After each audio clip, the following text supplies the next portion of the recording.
Alright, so we're outside with this touch-up paint that was sent to me to go ahead and try out. It is a pure black, and the tip of it looks like this. And then you can also turn the cap and then you get a brush. So depending on the size of the dent or the scratch in your car, you can either use the fine tip point or you can use the brush for like bigger areas. Now, the best thing to do is make sure you clean the surface of your car, maybe use sandpaper if there's rust or anything like that.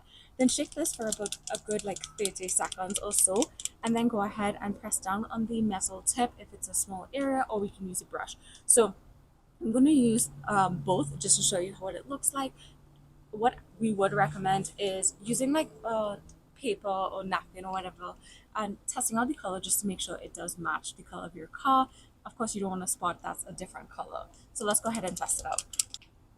And as you can see, it's black.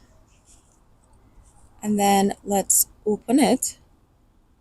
It is a brush. And you can see what it looks like there. So let's go ahead and see how it works on the car.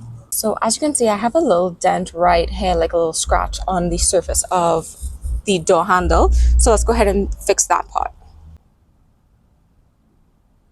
And look how easy, it's all gone.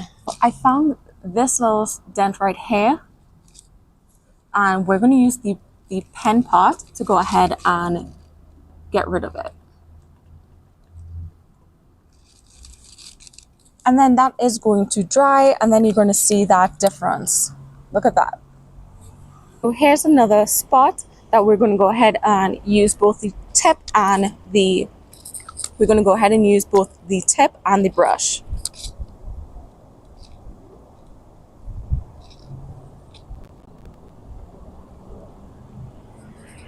Perfect. And then let's go ahead and try the brush.